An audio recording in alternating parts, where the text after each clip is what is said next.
It's All Things Considered, and I'm Dave Lawrence. Last week, Greg Lake passed on at 69 after a long battle with cancer. The bassist, guitarist, vocalist, songwriter, author, and producer had been the early voice of King Crimson, then ELP, Emerson, Lake and Palmer, with songs like Lucky Man, Still You Turn Me On, From the Beginning, and many others that people around the world identified with. He was part of the related Emerson, Lake and Powell, offered solo projects, worked with Asia, the Trans-Siberian Orchestra, The Who, and Ringo Starr. And today we celebrate his life with highlights from a 2013 interview when he was a much-appreciated guest discussing his release, Songs of a Lifetime. The complete nearly hour-long conversation is posted online at hawaiipublicradio.org. It's Greg Lake. Thank you very much. Lovely to be here. What's your experience with the islands of Hawaii? I'm ashamed to say I've actually never visited. I've never been there for one reason or another. The tours never worked out quite right, and I'm sure it's a wonderful place. So the main thing, of course, about anywhere that you go are the people. It's an interesting thing that people I found throughout my lifetime, in a way, they're all the same. We're all the same. We all want the same things in life, mainly, and we all take pleasure in the same things. But, in a way, people are all different. Everyone. That's an interesting thing, is that people can, at the same time, be almost identical, and yet so very, very different. I suppose it's one of the magical things about the human race. And I have no doubt that through a lifetime of travel, you really do get to see what you're saying, a lot of similarities, but then some differences, too. It's one of the pleasures about being a musician, really, is the chance to get out and meet so many people.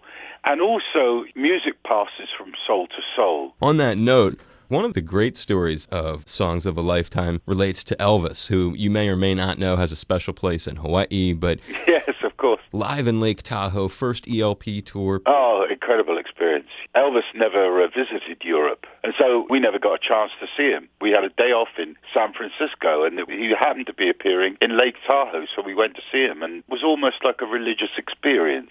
The Beatles had that type of effect, and that was Elvis. He was so good, he was hard to bear. When I walked out of the concert, I felt quite depressed, because I knew I'd never be that good, I suppose in the end you just have to accept who you are and get on with it. Think of anything you could have learned from how he conducted himself on stage. Humility, I think. The first thing he did after he finished his opening medley of songs, and I'll never forget it, he walked up to the microphone and he said, "Thank you very much, ladies and gentlemen. I'm really not worth it." Those were the actual words he said. And I thought to myself then, what on earth have you got to do to be worth it? It's not one thing. It's 100 things. He was pitch perfect. He looked great. The songs were great. They were all hits. The band was great. I could go on all night. And that is why they called him the King. And you had your own humility, though. Dorset born, Dorset bred, strong in the arm, but weak in the head. I love that. That's what they say, yeah. In music, you're learning all the time. I'm a child of the age of shared music. When we used to buy an album when we were kids, and we would sit round together and we would listen to the record together, pass the album sleeve around and discuss it. And we would appreciate not only the music, but the art on the album sleeve. It became a shared experience. And I think it was that bond which caused these great events like Woodstock, California Jam, the Isle of Wight Festival. Last night, Greg, watched about an hour of you live, and you can see the chemistry. Cal Jam 74. When you perform to that many people, you look out on the audience and it's almost biblical. I've certainly never seen that many people in my life, hundreds of thousands. It was certainly further than the eye could see. It stretched back to the horizon. We actually flew in. The pilot, he said, "I'll tell you what, I'll fly you over the site." And it took a long time to fly over the site. That was the vastness of it, was one thing. And then you get this sense of loneliness. When you're up there singing a song like Still You Turn Me On with just one acoustic guitar to that many people, you don't want to be making a mistake, for example, You're up there chewing gum, you look so casual. I got lucky, but the fact is, ELP was probably at the pinnacle of its performing prowess at that point. And the other memories I've got of Cal Jam was of Richie Blackmore. I don't know, he got upset because they weren't headlining, I think, something like that. As a sort of protest, he thrust the head of his guitar into the camera, thinking that it would look dramatic on the film, I suppose. What he didn't realize was that it was an $80,000 camera. He smashed the lens and they had to pay for it. And that was my recollection of it. I've interviewed Sabbath a number of times through the years, and I've heard from Tony that there was some sort of beef backstage relating to who was going to close the show. It's a funny story. As far as we were concerned, it wouldn't be such a good thing to follow ELP. ELP was very dramatic.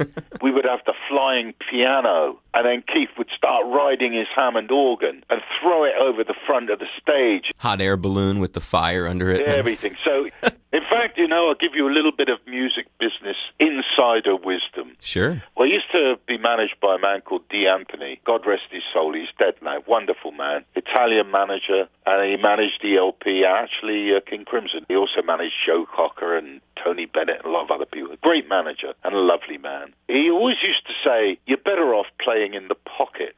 In the pocket is you don't go on first and you don't go on last. In the middle. Right in the middle. He said, because you're safe.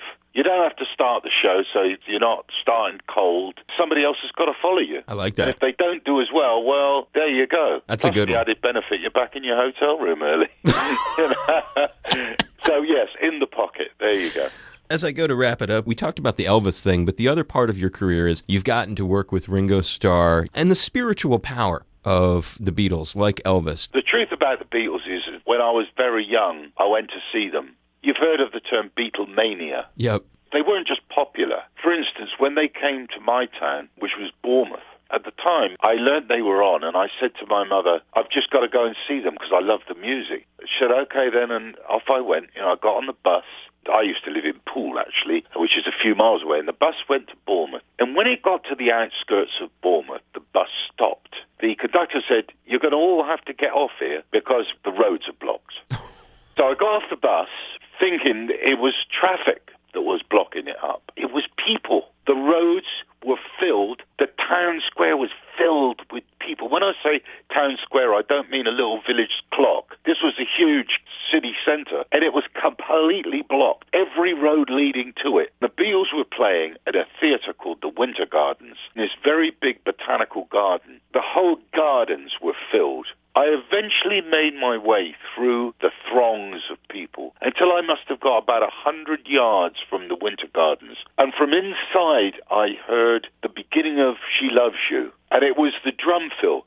Ba-doop, she loves you. And as they started up, you heard the audience inside the theatre scream. And then you heard all the people in the park scream. It was this weird sense of almost panic that just went like a shockwave. And then I saw them about a year later, again in Bournemouth. This time I managed to get in the theatre, and they were just stunning. The energy they could pile up was just ferocious. Play She Loves You and turn it up as loud as you can, and you'll be getting some idea of what they sounded like, because that is them. It's not like records you make today where the band sound like one thing and the record sounds like another. They really did sound like those records. That was them. That's the Beatles. And there was something spiritual about them, just in the same way I've talked about Elvis. And we discussed chemistry, too. And there was a chemistry between them, something that you couldn't really put your finger on, but it made you laugh and cry at the same time. It had to be a career highlight to come full circle and be sharing the stage with Ringo Starr. Absolutely. It's playing with him, too. And the funny thing about Ringo is he's quite a disciplinarian. He's not that floppy guy that you think at the back of the Beatles. He's a very disciplined guy. And he'll work and work and work and work, and he'll keep working until midnight to get something right. Not just on his music, but he would work on my stuff. And he would keep going and keep going, long after I'd want to stop. The other side to Ringo is he's an absolutely lovely man. Of course, he came from a very, you would really call it a Dickensian start in life. I mean, absolutely abject poverty. Then he was in the Beatles. Well, no one could imagine what that would be like, really. And now he's a very wise and humble, he's almost like a bit of a monk, really. He doesn't drink, doesn't smoke, doesn't eat, doesn't spend money. He's really quite a guru-type character. He wouldn't like me saying that, but put it in a better way, he's anti-material. He said to me, I've had it all, and I can tell you what it's worth. It's worth nothing. That's such a lesson you've just provided. It is. It's a valuable one, because most people in their life strive to ridiculous extents to acquire material wealth. And when you talk to someone like Richie, he says, it's all a waste. There's nothing you can do with it. Once you got it, you only wanted it because you didn't have it. You have to have that much to be able to know that much. His lessons can only come from being in his shoes. You know what's crazy, though, Greg? Didn't you ever get distracted standing there and turn around and go, I can't believe I'm playing with Ringo? Yeah, I do. I still do. The funniest thing with Ringo is when you walk in a hotel, it's like a wave walks in with you, as he walks through the lobby. And, of course, it's strange being Ringo because you can't go in a toilet or anything, You've just gotten to do so many special things. Hope that you had fun getting to talk today. Hope this wasn't a hassle. No, you've been very gracious. Yeah, no, very nice. And it's been a pleasure to tell you the things that motivate me, really. Stay in touch. I appreciate it, Greg. Thanks, Dave. See you. Thank you very much indeed. Aloha. It's Greg Lake of Emerson, Lake and Palmer. And this is a great way to drive home. Listening to my good friend, Dave Lawrence. Members supported, Hawaii Public Radio. All things considered. Welcome back, my friends, to the show that never ends. We're so glad you could attend. Come inside, come inside.